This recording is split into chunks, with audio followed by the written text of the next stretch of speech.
नमस्कार, मी वेदांत पुळेकर आणि तुम्ही पाहतात एक विचार प्रस्तुत बाप्पा स्पेशल. आज आपण आलो आहोत साकीनाकाचा महागणपती मंडळाच्या एक अनोख्या सफरीवर, ज्याला तब्बल 57 वर्षाची गौरवशाली परंपरा लाभली आहे. दरवर्षी सुमारे 16 फूट उंचीची देखण्या गणरायाची अशी आगमन, भव्य दिव्य पाटपूजन सोहळा आणि हजारो भाविकांचा उत्स्फूर्त प्रतिसाद ही या मंडळाची खास ओळख झाली आहे. यंदाच्या गणेशोत्सवात भाविकांसाठी काय खास असणार आहे, या मंडळाचा 57 वर्षाचा प्रवास कसा घडला आणि परंपरेमागची प्रेरणा काय आहे, हे आज आपण या संवादातून जाणून घेणार आहोत.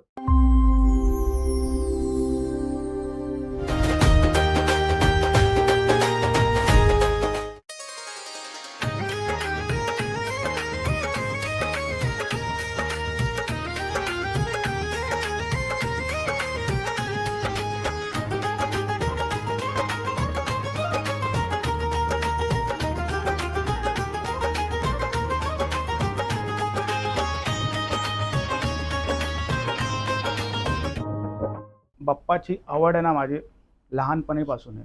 शाळेवरून यायचं, बॅग ठेवायचंय, लंच पण करायचं नाही, काहीच नाही करायचं. डायरेक्टली समोर ते धर्म वगैरे काय येत नाही की अरे बाबा मी ख्रिश्चन आहे, माझे घरवाले काय बोलणार, माझे कोण चर्चमध्ये नाव सांगणार की असं करता. तेव्हा घरच्यांनी काय आता सध्या जे गणेश उत्सव म्हणजे सुरू आहे त्यामध्ये पण खूप सारे म्हणजे मॅनेजमेंट असतात. त्याच्यावरती स्टडी करूनच आम्ही एक मार्केटिंग टीम बनवली. त्या टायमाला आमच्याकडे तर ते नव्हतं, आम्ही ते 1100 घेऊन यूज करायचो. भविष्य म्हणून बघतो आम्ही. 7-8 मीटिंग्स आमच्या होतात पाठपुंजासाठी. तरी पडद्यामागे बघायला गेलं तर उत्सव जो आहे तो कोणत्या एका किंवा दोन व्यक्तीच्या म्हणजे बोलतात ना मेहनतीने होत नाही. काय नेमकी थीम असणार आहे यंदाच्या गणेशोत्सवाची? 9 दिवसाचे वेगवेगळे कार्यक्रम असतात. 9 दिवस त्याच मूर्तीला बघून आहे ना मी त्यांनाच सांगितलं की एक दिवस मी तुम्हाला आणणार. जर बाप्पाकडे तुम्हाला आत्ता काही मागायला झालं तर आत्ता आणि आज तुम्ही काय मागणार? सध्या इथं आमच्यासोबत नाहीये. आता ते असं सौदीला, सौदी? सौदी अरेबियाला ते तिथे. तो बोलतो कशाला उसको देने का, आपण करेंगे, अपन अपने हाथ से करेंगे. तर याच्या पुढचं विजन तुमचं काय असणार आहे? तंबी बोलतो तंबी ये टाइम मेरे से कुछ उम्मीद मत रखना, बाटला मिलेगा नहीं. तेव्हा आचारी ट्रॉमाटाईज झाला असेल. बरोबर. त्यावेळेस साईबाबांनी चुलीवर खीर दिलेली. Oh my God. आज आपण संवाद साधणार आहोत साकीनाका महागणपती मंडळाचे अध्यक्ष श्री रुबन नाडर आणि सदस्य श्री दशरथ आचार्य यांच्यासोबत, आणि ते मार्केटिंग हेड सुद्धा आहेत. सर, एक विचारवर तुम्हा दोघांचं स्वागत आहे. नमस्कार. तर पहिला प्रश्न रुबन दादा मला तुमच्यापासून असणार आहे. आता आपण चर्चा करत होतो तेव्हा मला कळलं की आपण ख्रिश्चन आहात आणि या मंडळाचे अध्यक्ष आहात. साकीनाकाचा महागणपती या मंडळाचे आपण अध्यक्ष आहात. तर एकंदरीत बघायला गेलं तर सर्व धर्म समभाव याचं उत्तम उदाहरण तुम्ही दाखवून देतात. तर बाप्पा का आवडले आणि काय म्हणून बघता तुम्ही याकडे? बेसिकली कसं आहे ना, मी धर्मानी तर ख्रिश्चन आहे. सेकंड गोष्ट, बाप्पाची आवड आहे ना माझी लहानपणीपासून आहे. अच्छा. लहानपणीपासून लाईक माझा जे रूम आहे त्याच्या बाजूलाच गणपती घडवायचे गणेश आंचेकर, जे आमचे मूर्तिकार होते. ते आता ते नाही आहे, आता स्वर्गवास झाले ते. पण आमच्या घरच्या बाजूलाच ते सार्वजनिक मूर्ती बनवायची, घरगुती मूर्ती बनवायची. म्हणजे बोलतात ना, सुरुवातपासून एवढी आवड आहे ना बाप्पाची, एवढी आवड आहे ना, म्हणजे बोलतात ना शाळेवरून यायचं, बॅग ठेवायचंय, लंच पण करायचं नाही, काहीच नाही करायचं. डायरेक्टली त्यांच्याकडे जायचं आणि त्यांना स्पेशली आम्ही बाबा बाबा बोलायचं की बाबा आम्ही आलो, आता काय करू. का तिकडे बसून कामं वगैरे करायचं आम्ही. म्हणजे ते काम करता करताना कसं ना, समोर ते धर्म वगैरे काय येत नाही की अरे बाबा मी ख्रिश्चन आहे, माझे घरवाले काय बोलणार, माझे कोण चर्चमध्ये नाव सांगणार की असं करता, असं बोलतात ना. त्या टायमाला ते सगळं विसरून पूर्ण मनापासून ते कामं करायचे. आणि त्या टायमापासून एवढी आवड होती, एवढी आवड आहे, आणि आज पण आवड आहे आणि पुढे पण आवड राहणार. मग तेव्हा घरच्यांनी काय घरच्यांचा तर 200% सपोर्ट असायचा. अच्छा, वा. म्हणजे बाप्पा म्हणजे गाईज सर्वांचेच फेवरेट आहेत. दशरथ दादा, दुसरा प्रश्न तुम्हाला असणार आहे. आता तुम्ही मार्केटिंग हेड आहात, तर आम्ही बऱ्याचदा पाहतो हे व्यवसायामध्ये, बिझनेसमध्ये असतं, पण गणेश मंडळात मार्केटिंग हेड आणि मार्केटिंग हे काय असेल आणि काय सांगाल याबद्दल? बेसिकली मार्केटिंग हेड बघायला गेलं तर असं जसं बोलला तुम्ही, ते कॉर्पोरेट मध्ये असतं. आणि आता सध्या जे गणेश उत्सव म्हणजे सुरू आहे त्यामध्ये पण खूप सारे म्हणजे मॅनेजमेंट असतात, अच्छा. खूप साऱ्या गोष्टी मॅनेज कराव्या लागतात. हम्म. तर तसंच एक म्हणजे मी ते कॉर्पोरेट प्रकारे नाही बोलता येणार, हा. पण ते कुठे ना कुठे मॅनेज करण्यासाठी गणेश उत्सव पण एका प्रोसेसनुसारच करावा लागतो. तो ॲज अ मार्केटिंग बघायला गेलं तर कुठे ना कुठे मंडळ चालवण्यासाठी आर्थिक आपल्याला गरज हवी असते. तर आणि त्या आर्थिक गरजेसाठी ती मार्केटिंगची जी पोझिशन आहे ती आम्हाला म्हणजे मला देण्यात आलेली आहे. त्याच्या अच्छा. थ्रू म्हणजे मी कुठून ना कुठून मी आर्थिक मदत मंडळाला आणू शकतो त्यासाठी. वा. आणि हे मार्केटिंगमध्ये हम्म. कसं ना, आमचं जे मंडळ जे कार्यकर्ते सभासद म्हणजे कसं ना, सगळ्यांना डिवाइड करून दिलंय. अच्छा. सगळ्यांचं काम वेगळं वेगळं करून दिलं की तू हे हँडल करायचं, तू हे हँडल, तू सोशल मीडियावाला आहे, तू मार्केटिंगवाला आहे, तू व्यवस्थापक बघायचं आहे, तुम्ही स्वागत समारंभ बघायचं. म्हणजे सगळ्यांना एक पार्ट पार्ट करून सगळ्यांना डिवाइड करून काम दिलंय. मार्केटिंग लाईक कसं आहे ना, मार्केटिंग हेड, मार्केटिंग शब्द हे जे आम्ही जे दिलंय पोरांना की बाबा हे टीम आहे, 4-5 जणांची टीम. आता फॉर एक्झाम्पल कसं आहे ना, कोणाचा बिझनेस असतो, कोणाचा व्यवसाय आहे, त्यांना कसं ना की हेच उत्सव भेटतो आपला गणेश उत्सव, नवरात्र उत्सव झालं की त्यांना की ब्रँडिंग करायला मार्केटमध्ये. तर ते अनुभव घेऊन आम्ही त्याच्यावरती स्टडी करूनच आम्ही एक मार्केटिंग टीम बनवली की ज्यांना ज्यांना कोणाला आपल्याला ब्रँडिंग करायचं आहे मार्केटमध्ये, जसे की गणपतीमध्ये होर्डिंग लावतात, गेट्स वगैरे लावतात, तर त्याच्यासाठी आम्ही ते मार्केटिंग टीम बनवून त्यांना ते बोलतात ना, त्याचा आम्ही कंपनीजला, मोठे मोठे कॉर्पोरेट्सला मेल्स वगैरे ड्राफ्ट करून आम्ही ते पुढे घेऊन जातो. तर मला आता विचारायला आवडेल की आपण बोललात की मार्केटिंगची एक टीम बनवतो, तर किती मोठी टीम आहे आणि किती टीम मेंबर्स आहेत या मार्केटिंगच्या टीम मध्ये? मार्केटिंग टीममध्ये कमीत कमी 11 ते 12 लोक आहेत. 11 ते 12. 12 लोक आहेत. आणि प्रत्येक जण आपलं एक म्हणजे वेगळ्या टप्प्याने काम करतो. येस. ओके. सो मी सध्या आता तुमच्याशी बोलण्याच्या अगोदर मी तुमचं पेज बघत होतो इंस्टाग्रामला, आणि त्यावर मी रील्स पाहिल्या, अगदी प्रचंड क्रेझी रील्स होत्या. तर हे हँडल कोण करतं, म्हणजे मीडिया, तुमचा सोशल मीडिया जो आहे ते हँडल कोण करतं आणि त्यामागे कोण आहे? बेसिकली ह्याच्यामध्ये कसं आहे ना, आम्ही आमचे जे बोलतात ना छोटे छोटे कार्यकर्ते, अच्छा. आजच्या टायमाला सगळ्यांकडे बोलता अँड्रॉइड फोन आहे. बरोबर. त्या टायमाला आमच्याकडे तर ते नव्हतं, आम्ही ते 1100 घेऊन यूज करायचो. हा. आज सगळ्यांकडे अँड्रॉइड फोन आहे. अँड्रॉइड फोनमध्ये इंस्टाग्राम, फेसबुक हे सगळं बोलतात ना. आमचे जे लोक आहेत, छोटे छोटे कार्यकर्ते लोक आहेत, ते लोक घरी बसून काय ना काहीतरी नवीन नवीन काय ना काहीतरी घेऊन येतात हा. की दादा हे बघ आम्ही हे व्हिडिओ बनवले, दादा मी बघ हे व्हिडिओ. पण हा. ते व्हिडिओ आम्ही बोलतात ना, आम्ही सगळं बसून बघतो आणि त्याच्यानंतर आमचे जे सोशल मीडिया हँडलर आहे त्याच्यामध्ये पण एक 8 ते 9 लोकांचा ग्रुप आहे सोशल मीडिया हँडलर. एक तर फॉर एक्झाम्पल इकडेच बसले आमच्या बरोबर, ते बोलतात ना आमचा अप्रुव्हल घेऊन आम्ही त्यांना पुढे पाठवतो आणि ते लोक त्या गोष्टी सोशल मीडियावरती अपलोड करतात. तर ह्या ज्या क्रिएटिव्हिटी आहेत, तुम्ही बोलला ते सर्व मिळून बनवतात. ही क्रिएटिव्हिटीची उत्साह मुलांमध्ये असते, पण त्या उत्साहाला म्हणजे आपण जेव्हा बघतो तेव्हा मनात काय भावना येते, किंवा कधी असं वाटतं की या मुलांमध्ये विषयी खूप जास्त प्रेम आहे, तर या मुलांना तुम्ही कोणत्या नजरेने बघता, किंवा काय म्हणून तुम्ही त्यांच्याविषयी भावना व्यक्त करता? भविष्य म्हणून बघतो आम्ही. भविष्य म्हणजे काय भविष्य? भविष्य इन द सेन्स की आजचे जे जनरेशन आहे आमच्याकडे, जे ते लोक जे कामं करतात, जे पुढे येऊन कामं करतात, बोलतात ना संध्याकाळी 7 वाजलं की ग्रुपवरती मेसेज करणार, दादा कुठे जायचं वर्गणी काढायला. म्हणजे जे जे क्रेझीनेस असतात ना, म्हणजे तेच आम्ही बघून त्यांचं भविष्य लाईक पिढ्याने पिढ्या चालवत आली आहे गणेश उत्सव. तर डेफिनेटली आमच्या नंतर ते लोकच चालवणार आहे. अच्छा. खूप चांगली संकल्पना होती आणि खूप चांगले विचारी सुद्धा तुम्ही सांगितले आम्हाला. दशरथ दादा, मला तुला विचारायला आवडेल की जेव्हा आपण पाटपूजन सोहळ्याचा जे प्लॅनिंग करतो, त्या अगोदर किती दिवसांअगोदर ह्यांचं प्लॅनिंग होतं, किंवा काय तेव्हा चाललेलं असतं मंडळात? की पाठपूजनाची जी तयारी आहे ती आमची वर्ष जेव्हा सुरू होतं, जसं जानेवारी फेब्रुवारी मंथमध्ये आम्ही सगळे जेवढे कार्यकर्ते आहेत, सभासद आहेत, तेवढे सगळेजण एकत्र बसतो. त्यानंतर आपल्याला पाठपूजनामध्ये काय म्हणजे करता येईल किंवा प्रत्येकांचे आम्ही आयडियाज घेतो त्यावेळी त्या मीटिंगमध्ये. तर अशी एका मीटिंगमध्ये पाठपूजनाची तयारी होत नाही. तर असं बेसिकली आम्ही नाही म्हटलं तरी 7-8 मीटिंग्स आमच्या होतात पाठपूजनासाठी तरी. आणि जसं आमचं मंडळ आहे तर त्यामध्ये आम्ही फक्त गणेश उत्सव नाही तर नवरात्रोत्सव झाले, रामनवमी झाली, आणि अनेक छोटे छोटे जे म्हणजे कार्यक्रम असतात ते आम्ही विभागामध्ये राबवत असतो. तर त्याच्यामध्ये जसा जसा आम्हाला वेळ भेटतो तसा तसा प्रत्येक कार्यक्रमासाठी आम्ही मीटिंग घेऊन ते कार्यक्रम आपल्याला कशा चांगल्या पद्धतीने आपल्याला म्हणजे पार पाडता येईल याच्यावर आमचं म्हणजे संभाषण किंवा हे होत असतं.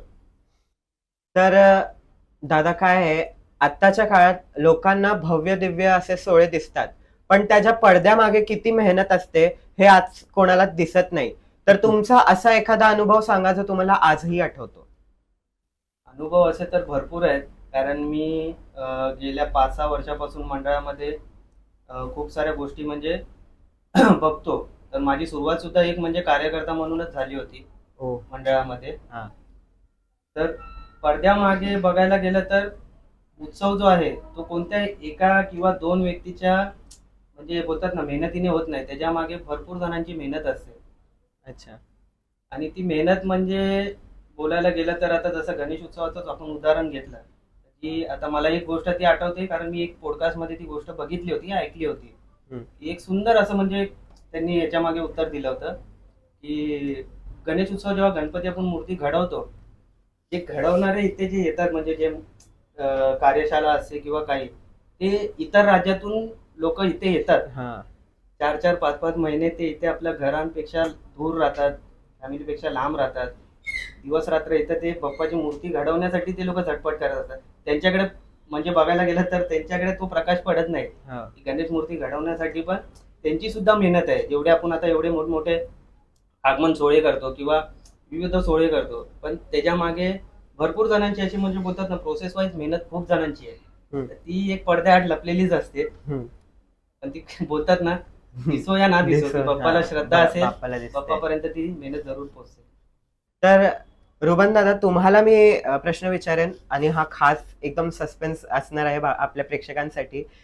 यंदाच्या वर्षी भाविकांसाठी काय नेमकी थीम असणार आहे यंदाच्या गणेशोत्सवाची, की अजून ती सस्पेन्स मध्ये राहणार आहे? अजूनपर्यंत तर आम्ही लोकांनी हे बोलतात ना ओपन वगैरे केलं नाहीये, अच्छा. डिस्क्लोज केलं नाही कोणाला, हम्म. पण हिंट दिलंय. काय हिंट असेल? दिलंय एक आहे विना कमळ आहे हम्म. आणि पुस्तक. पुस्तक. तर गणेश उत्सवामध्ये कसं आहे ना, दरवर्षी काही ना काहीतरी नवीन करण्याची सगळ्यांना एक हे असते, म्हणजे इच्छा असते किंवा एक उत्स्फूर्त असते. बरोबर. त्याच प्रकारे या वर्षी सुद्धा आम्ही म्हणजे जे एवढ्या वर्षामध्ये झालेलं नाही, तर या वर्षी आम्ही पहिल्यांदाच बॅलन्सिंग मूर्ती आमच्या विभागामध्ये आणणार आहोत. Oh my God. तर ही म्हणजे hint खूप- सुद्धा हा. पाठपुण्यामध्ये आमच्या मूर्तिकारांनी सगळ्या गणेश भक्तांना जे जेवढे उपस्थित होते तिथे ही hint त्यांना म्हणजे एक असं ना हे पहिल्यांदा आहे. अच्छा. जेव्हा आमची कमिटी मीटिंग बसली होती, हो. महिला मंडळ पण आहे आमच्याकडे, हम्म. त्यांच्याबरोबर पण बाकी आमचे जे जेंट्स लोक आहे, कार्यकर्ते लोक, सभासद आहे, पदाधिकारी, आम्ही सगळे बसले होते आणि सांगितलं त्यांना. सुरुवातला तर विरोध होता, कारण हा. कधी आला नाही आमच्या इकडे हम्म. बॅलन्सिंग मूर्ती. तर बोलतात ना बप्पा को अगर आना रहेगा तो डेफिनेटली आएगा. डेफिनेटली आएंगे. बरोबर. आणि बॅलन्सिंग मूर्ती ही मागच्या गणेशोत्सवात पण खूप व्हायरल व्हायरल झाली, झाली होती. जे अरुण दत्ते यांनी साकारली होती.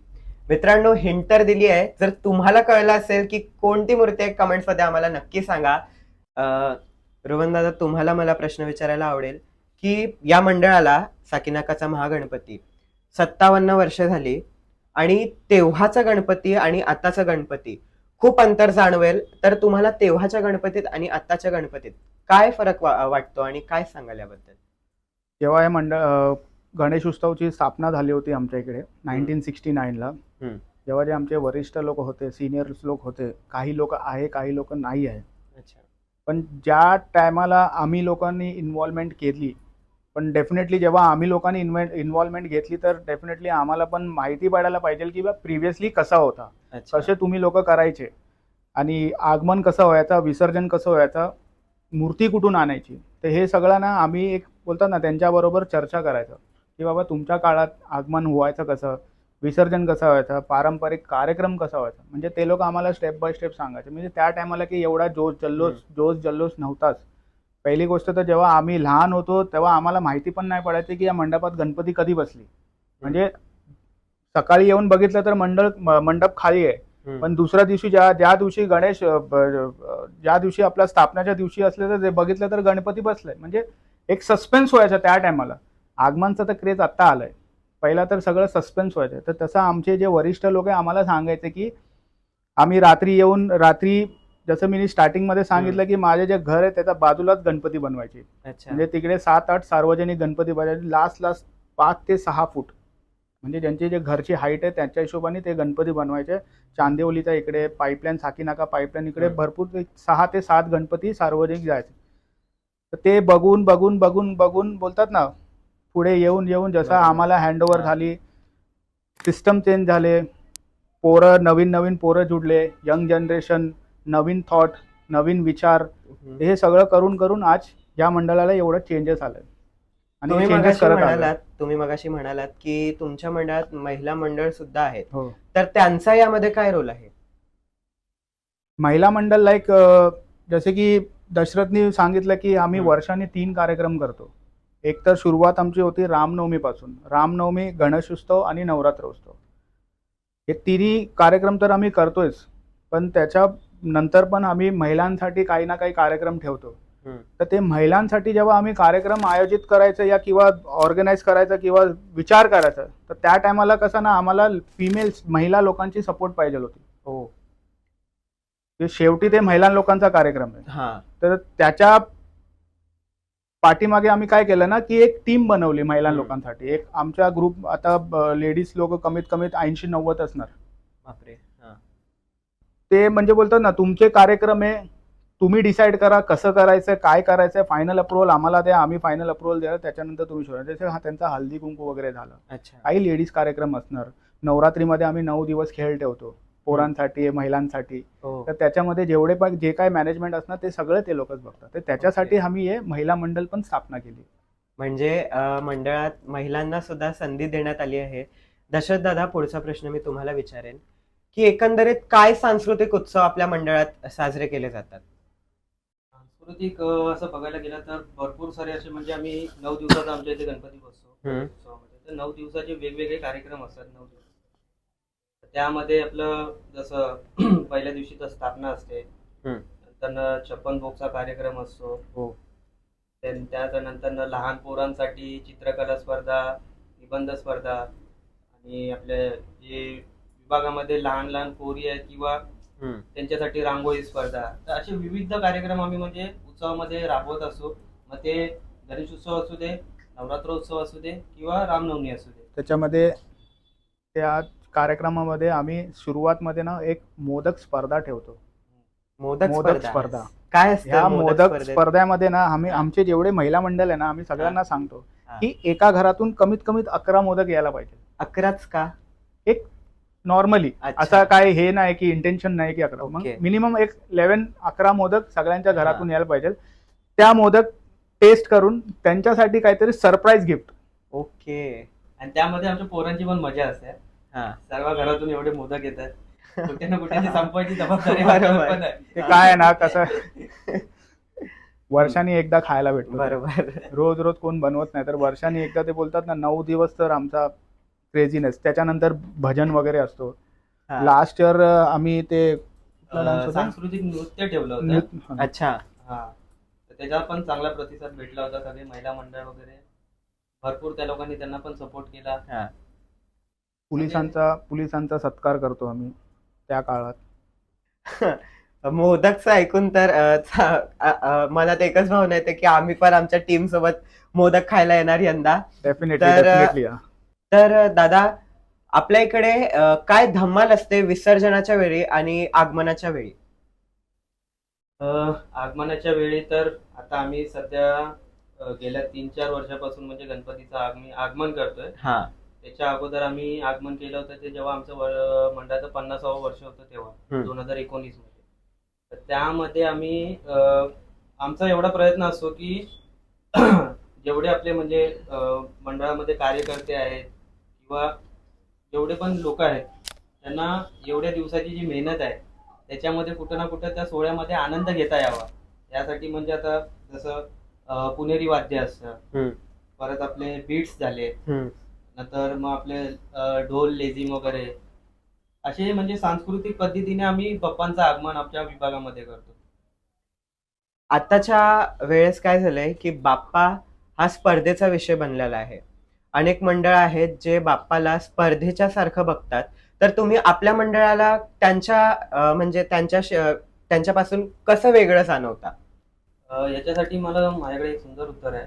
आम्ही जेव्हा मंडळ जेव्हा हे झालं होतं 2023 मध्ये, आम्ही एक स्लोगन दिला होता आमच्या टी शर्टच्या मागे, स्पर्धा नको उत्सव हवा. हा, अच्छा, ते स्लोगन आहे ना आता आम्ही कंटिन्यू करतो. ओके.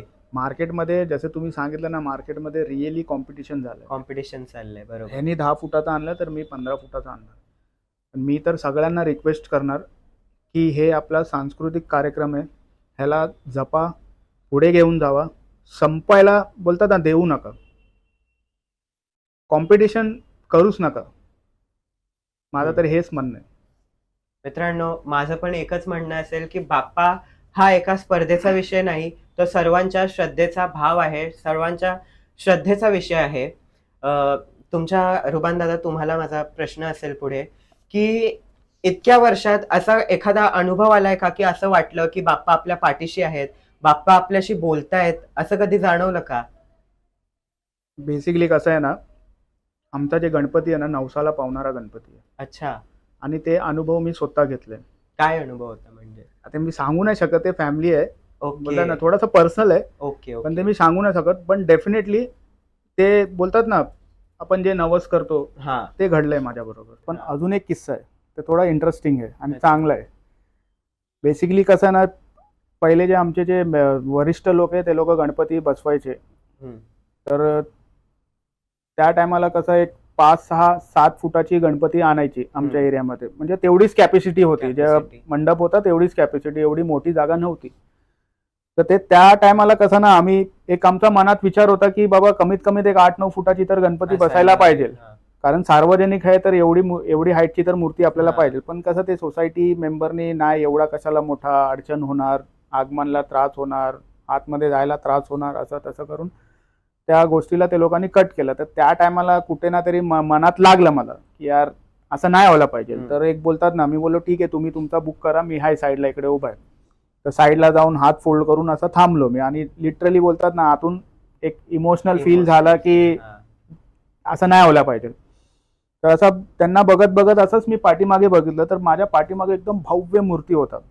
मला वाटतं काहीतरी 14-15 फुटाची मूर्ती होती आणि एकदम भव्य मोठी मूर्ती होती. आणि त्याच मूर्तीला बघून आहे ना, मी त्यांनाच सांगितलं की एक दिवस मी तुम्हाला आणणार. आणि ते आम्ही सुवर्ण महोत्सव, जसं की आमचा 50 वर्ष 2019 मध्ये होता, त्या टायमाला 14 फुटाची मूर्ती मी आणली एरियामध्ये. अच्छा, म्हणजे किती छान. बाप्पाशी तुम्ही बोललात, बाप्पांना सांगितलंस की एक दिवस मी तुम्हाला आणणार, आणि तुम्ही ते नक्की केलं आणि बाप्पा आले सुद्धा. तर काय होतं की मंडळं जी आहेत, बाकीची मंडळं, जसं तुमचं साकीनाकाचं मंडळ आहे आणि अनेक साकीनाकामध्ये बरेच मंडळ असेल, तर त्यांच्यासोबत तुमचं रिलेशन कसं आहे? आमचे जे विभागामध्ये जे मंडळ आहे, जसं साकीनाकाचा महाराजा झाला, साकीनाकाचा विघ्नहर्त, साकी मोईलीचा राजा, खैरानीचा राजा, परेरावरच्या इच्छापूर्ती, असे अनेक मंडळ आहे. त्यांच्याबरोबर आपला संबंध खूप चांगला आहे, खूप बोललं तर खूप चांगला आहे. म्हणजे कसं ना, काही असेल तर आम्ही एकांपैकी कॉर्डिनेशन करून पुढे जातो. आगमनाच्या टायमाला की दादा तुमचं आगमन कधी आहे, तुमचं आगमन कधी आहे, त्याच्या हिशोबाने आम्ही आमचं आगमन डेट करतो. कारण शेवटी जे बोलतात ना, आगमन जे रूट आहे, एकच रूट आहे आमचं. म्हणजे हे असे जाणार, आम्ही असे येणार, असं आहे. तर लोकांना आम्ही कॉर्डिनेशन करून सगळं बोलतात ना, व्यवस्थित प्रिपेरेशन करून चांगलं चालतो आमचं त्यांच्याबरोबर. असं काही हे नाही. छान सांगितलं तुम्ही. दशरथ दादा, तुम्हाला विचारेन मी की आता मंडळ म्हटलं की मज्जा आली, त्याचसोबत भांडणं पण होतातच.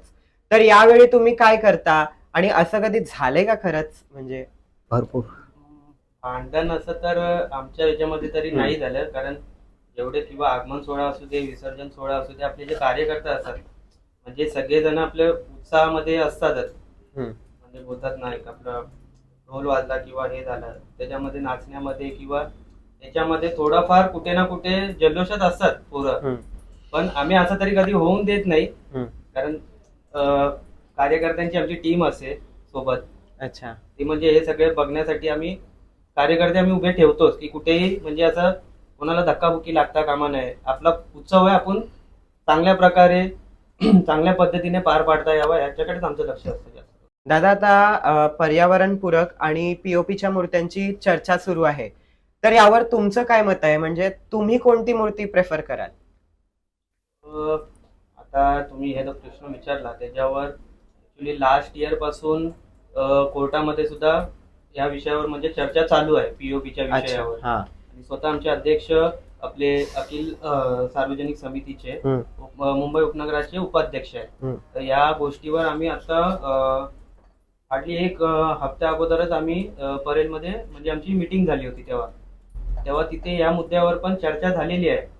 कारण कसं आहे, पीओपी हा मुद्दा याने काढलेला तो बरोबर आहे, हम्म. बट कुठे ना कुठे त्याला एक ऑप्शन म्हणून पण तुम्ही काही ना काहीतरी ऑप्शन द्या पीओपीच्या अगेन्स्ट मध्ये. कारण उत्सव विदाउट पीओपी म्हणजे माझ्या हिशेबाने तरी मुश्किल आहे. कारण आणि विदाऊट पीओपी ना सगळ्या मंडळाला पॉसिबल नाहीये. हो. ठीक आहे, जे मोठे मोठे मंडळ आहे ते करू शकतात, पण जे छोटे मंडळ आहे ते नाही करू शकत. मुळामध्ये म्हणजे पर्यावरण रहित मूर्ती बनवणारे मूर्तिकार सुद्धा कमी आहे. बरोबर. हम्म. तर मला विचारायला आवडेल की आपल्या मंडळातील सर्वात मोठी मूर्ती कोणती होती आणि यापुढे किती उंचीची मूर्ती येणार आहे? सर्वात उंच मूर्ती असं बघायला गेलं तर 2019 मध्ये आम्ही जेव्हा आमचं सुवर्ण महोत्सव होता अच्छा. त्या वर्षी आम्ही सर्वात उंच मूर्ती अशी बसवली होती 14 फुटाची. हम्म. आणि सध्या ती परंपरा थोडी पुढे चालू आहे, पण जास्त उंची पण म्हणजे आम्ही वाढवत नाही, कारण विभागामध्ये तेवढे आम्हाला स्पेस भेटत नाही. तर नॉर्मली आम्ही तेवढ्याच फुटापर्यंत मूर्ती आणतो, जेणेकरून बाप्पालाही येताना काही त्रास होणार नाही किंवा जाताना त्रास होणार. जाताना त्रास होणार नाही. तर तेवढी लिमिटेड हाईट नुसारच आम्ही मूर्ती आणतो. आता अनेक मुलं मंडळात सहभागी होतात, तर त्या तरुण मुलांना तुम्ही काय संदेश द्याल? तरुण मुलांना माझा एकच संदेश असेल, उत्सव आपण करतो त्याच्या मागचं उद्देश काय आहे ते पहिलं तरुणांना जाणलं पाहिजे. कारण कसं आहे, ही जी येणारी पिढी आहे तेच आपले पुढे जाऊन उत्सव जपणार आहेत. जोपर्यंत त्यांना त्याचा उद्देश माहीत नसेल तर त्यांना ती आवड पण निर्माण होणार नाही.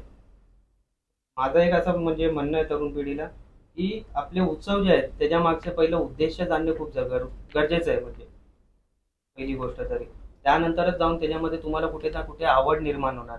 आणि एकदा जर का आवड निर्माण झाली त्याची ते संपणार गोष्टीमध्ये नाही. आपली आवड असते, त्यासाठी आपण काही पण करू शकतो. काय उद्देश सांगाल त्या तरुण पिढीला तुम्ही? माझं एकच म्हणणं आहे की तुम्ही ग्राउंड लेवलला जे कामं होतात ना ती येऊन आवर्जून पहा. म्हणजे नक्की उत्सवासाठी काय मेहनत करावी लागते, काय काय गोष्टी कराव्या लागतात, हे जोपर्यंत पर्सनली येऊन तुम्ही जाणणार नाही ना तोपर्यंत त्याचा अनुभव सुद्धा येणार नाही. बरोबर आहे. खरं आहे, जर बाप्पाकडे तुम्हाला आत्ता काही मागायला झालं तर आत्ता आणि आज तुम्ही काय मागणार? मागण्यासारखं तर असं काही नाही, बाप्पाने दिले ते भरपूर आहे. तरी जर मागायला झालं तर? माझी तरी अशी सध्या काही इच्छा नाही. अच्छा, ठीक आहे. तुम्हाला? सेम क्वेश्चन, सेम आन्सर आहे की काहीच पप्पाशी ते काय मागितलं सगळं भेटलंय मला. पण मी एक बोलणार की सगळ्यांना सुखी, समृद्धी आणि चांगलं ठेवा. खरं आहे. आणि बाप्पाच्या चरणी मी तरी प्रार्थना करेन की सर्वांनाच सुखी, समृद्ध आणि समाधानी ठेवो, हीच बाप्पाकडे प्रार्थना. तर आता आपण एक इंटरेस्टिंग पार्टकडे वळूया, ते म्हणजे रॅपिड फायर क्वेश्चन. तर दोघांनाही मी प्रश्न विचारेन, ज्याला कोणाला उत्तर येईल त्याने पहिला मला उत्तर सांगा. ठीक आहे? तर पहिला प्रश्न माझा असा असणार आहे, साकीनाकाचा महागणपती याविषयी एक शब्द. नवसाला पावणारा. नवसाला पावणारा. गणेश उत्सव. अस्तित्व. अस्तित्व. श्रद्धा. श्रद्धा. सेवा की प्रसिद्धी? सेवा. पुढचा प्रश्न, बाप्पा म्हणजे काय? माझ्यासाठी तरी माझी आत्मा. वाह, काय म्हटलं दादा तुम्ही. नेक्स्ट, 57 वर्षाचा प्रवास एका शब्दात सांगायला झालं तर कसं सांगाल? परंपरा. परंपरा. वाह. तुम्ही? सेम आन्सर, परंपरा. परंपरा. यंदाचा उत्सव यासाठी काय? एक काहीतरी नवीन कल्पना. नवीन कल्पना.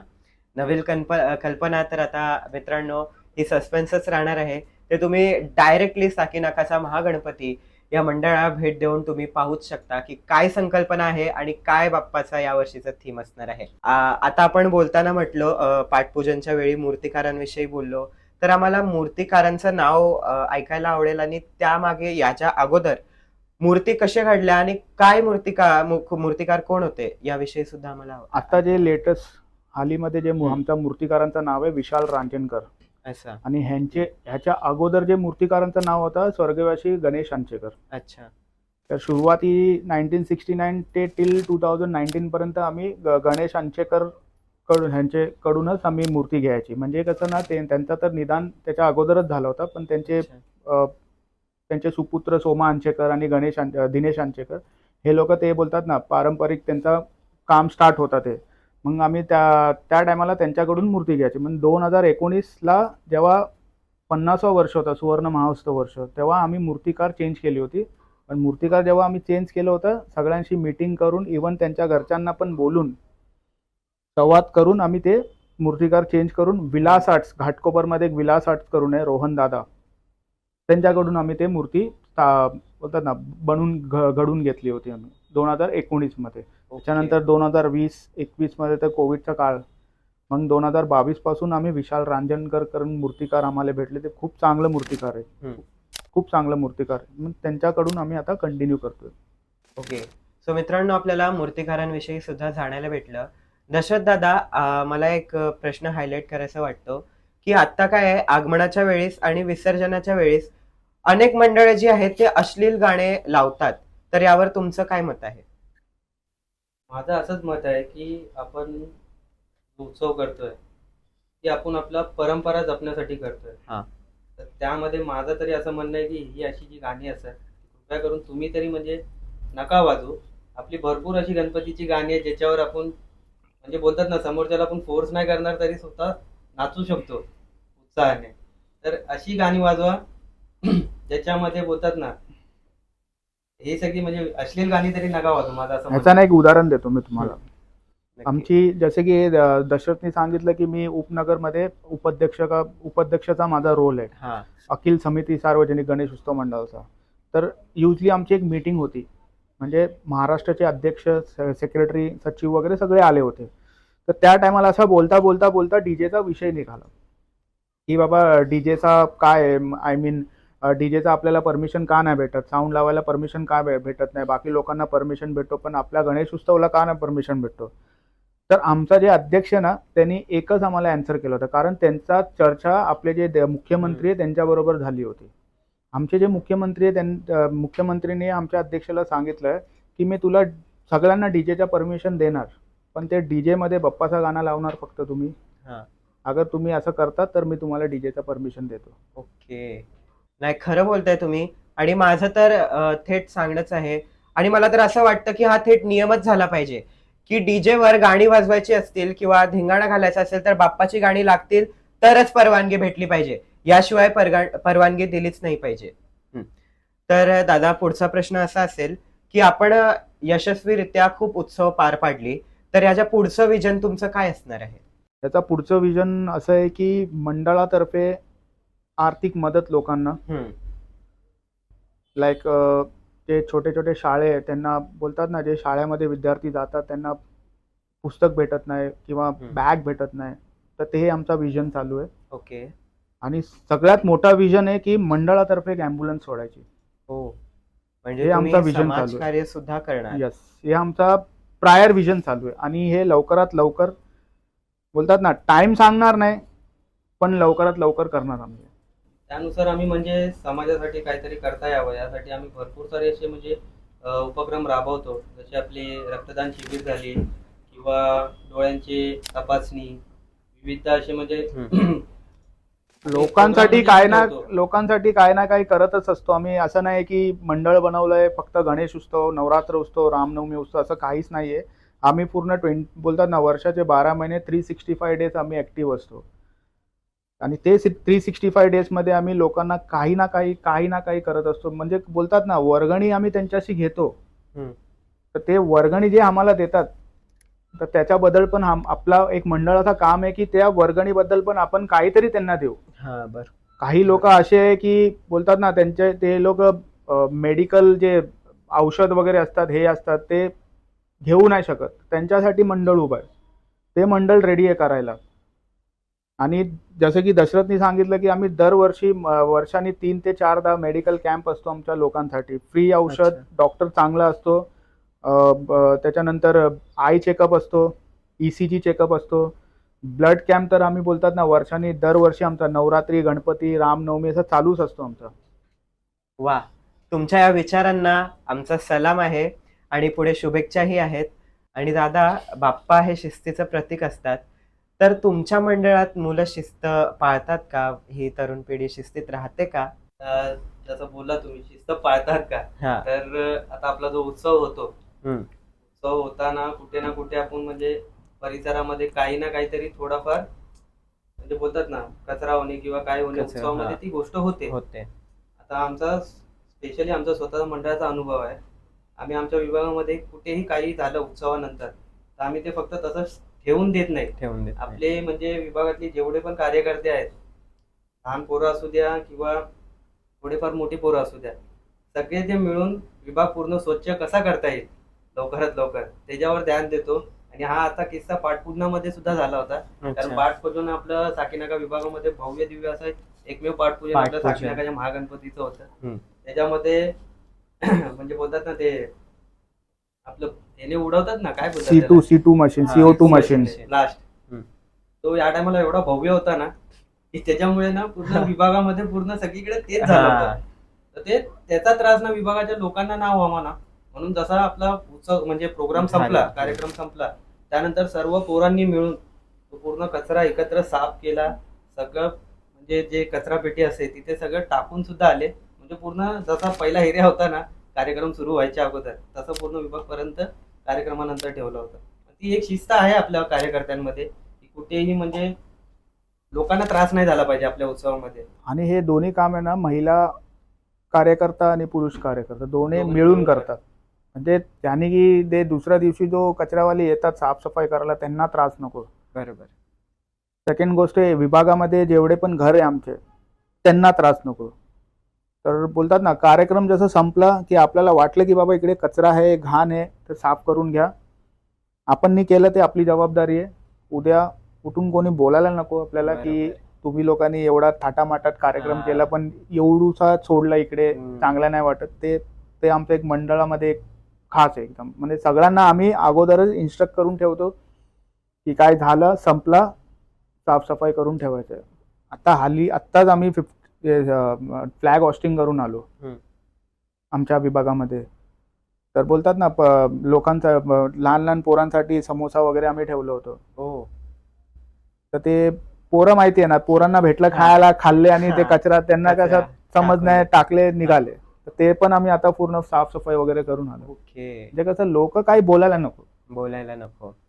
खरंय. आणि काय चांगली विचारधारणा आहे आपल्या मंडळाची आणि चांगली शिकवण सुद्धा आहे, शिस्त सुद्धा आहे, सेक्युलरिझम आहे आपल्या मंडळात. ती खूप मोठी गोष्ट आहे. खरं तर सेक्युलर राहणं आताच्या काळात तरी सेक्युलर राहणं ही खूप चांगली गोष्ट आहे. जसं तुम्ही सेक्युलरिझमचा उल्लेख केला, तर मला एक माझा अनुभव सांगायचा आहे आमच्या मंडळाचा. हम्म. आमच्या मंडळामध्ये एक अल्ताफ शेख म्हणून आहे, जे आधी कार्यकर्ता होते, आता ते व्यवस्थापक प्रमुख आहे. सध्या इथं आमच्यासोबत नाहीये, हम्म. आता ते असं सौदीला सौदी? हा, सौदी अरेबियाला ते तिथे ओके. नोकरीला आहेत. अच्छा. तिथे त्यांना जेवढा वेळ देता येईल हा. मंडळाला, म्हणजे जेवढा ते फ्री टाइम मध्ये असले ते आमच्याकडनं प्रत्येक गोष्टीची अपडेट घेत असतात. म्हणजे तुमच्या मूर्तीचं काम कितपर्यंत आलं किंवा कोणत्या गोष्टीमध्ये डेकोरेशन झालं, इतर सगळ्या गोष्टी असतात ना, जसं आपला बँजो झाला, पुनेर झाला, सगळ्या गोष्टींची बुकिंग कशी चालू आहे, काय करता येईल त्याला तिथपासून. आमचं मोस्टली म्हणजे जे पोस्ट वगैरे बनवतात हे ऍक्च्युली जे सोशल मीडिया पण हँडल करतात ना, ते सगळे त्याला रिपोर्ट करतात. आधी तो फायनलाइज करतो की ही गोष्ट बरोबर आहे, तर त्यानंतर जाऊन ते आमच्या ऑफिशियल पेजला अपलोड होतात. एवढ्या सगळ्या गोष्टी तो पण तिथून मॅनेज करतो आणि प्रत्येक वर्ष म्हणजे कुठे ना कुठे वेळ काढून तो गणेश उत्सवामध्ये येतोच. आणि त्याचा एक स्पेशल काय माहितीये का, तो मंडळाचा पैसे वाचवायला बघतो. ओ. म्हणजे कसं ना, तो हा. तिकडूनच प्रिपरेशन करतो की अच्छा. आपण ह्या वर्षी ना आतमध्ये इंटरनल डेकोरेशन काय करायचंय, हम्म. तो तिकडूनच प्रिपरेशन करून आम्हाला पाठवतो. आणि ते बजेट आहे ना, आम्ही बाहेरच्या बोलतो ना वेंडरशी जेव्हा घेतो ना, ते Vendors, एकदम हा. Huge budget. हम्म. तो बोलतो कशाला उसको देने का, अपन करेंगे, आपण अपने हात से करेंगे. ती एक आणि हेच वैशिष्ट्य आहे करतो आपलं आम्ही. म्हणजे हा. आम्ही जे डेकोरेशन असतं ना इंटरनल, आम्ही कोणाला बाहेरच्या व्यक्तींना नाही देत. आपली अच्छा. विभागातली जी पोरं आहेत ती सगळे मिळून म्हणजे मंडपाचं पूर्ण डेकोरेशन आम्ही सगळी पोरच करतो. पाहिलं ना, काय वाटतं तुम्हाला तर असंच वाटत असेल की गणपती मंडळ सांभाळणं हे म्हणजे सोपंच असतं, पण बघा किती अवघड असतं हे, आणि खूप चॅलेंजेस सुद्धा येतात यामध्ये. एवढे चॅलेंजेस येतात की आपण विचार सुद्धा नाही करू शकत. आता तुम्ही जसं बोललं ना अवघड, हा. अजून एक तुम्हाला एक किस्सा सांगतो आम्ही रामनवमीचा. अच्छा. जसं की आम्ही सुरुवातमध्ये सांगितलं, आम्ही वर्षाने 3 कार्यक्रम करतो, ते पण मोठे भव्य कार्यक्रम असतो. हम्म. सुरुवात होती आमची रामनवमी पासून, गणपती हो. आणि नवरात्र उत्सव. नवरात्र. रामनवमी उत्सवमध्ये आम्ही कसा पालखी काढतो, हम्म. त्याच्यानंतर 1,500-2,000 हजार लोकांचा भंडारा असतो आमच्या इकडे. अच्छा. आता 2026, तुम्हाला 2026 एक इन्सिडेंट सांगतो. 2026 मध्ये जे बाहेर जे युद्ध चालू होतं, हम्म. त्यांच्यामुळे ते काही हा. इम्पोर्ट बंद होतं. बरोबर. आणि त्याच्यामध्ये कसं ना, आम्ही जे जेवण आम्ही आमच्या एरियामध्येच विभागामध्येच बनवतो, आणि त्या टायमाला आम्हाला बाटल्याची एवढी शॉर्टेज होती ना, की आम्ही एकदम हे झालो की आता करायचं काय. कारण दरवर्षी जो माणूस आम्हाला बाटला आणून देतो, हम्म. तो बघायला गेलं तर ऍक्च्युली तो माझा गाववालाच आहे. अच्छा. ठीक आहे. तर मी हा. त्याला सांगतो की असंच आहे, आणि त्याला पण माहिती आहे की ह्यांना दरवर्षी 6-7 बाटला लागतोच. हम्म. पण जेव्हा वर्षी आम्ही जेव्हा त्यांना सांगितलं ना, की आम्हाला तर माहिती होतं की बाटलाचा शॉर्टेज आहे, मला वाटलं तू काही ना काही करून देणार. पण जेव्हा त्याला सांगितलं ना, तो मला तंबी बोलतो. हा. तंबी, ये टाइम मेरे से कुछ उम्मीद मत रखना, बाटला मिलेगा नहीं, ऊपर से अच्छा. ऑर्डर आया है, बाटला मिलेगा नहीं, आप देखो कैसा क्या करना है.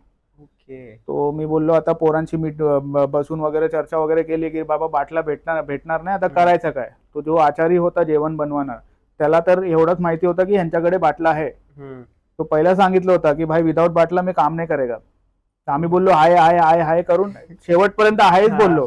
त्याच्यानंतर जेव्हा तो सामान घेऊन आला, त्याला आम्ही सस्पेन्स दिलं की बाबा बाटला नाहीये, अभी क्या करणार सांग, कसा करायचा.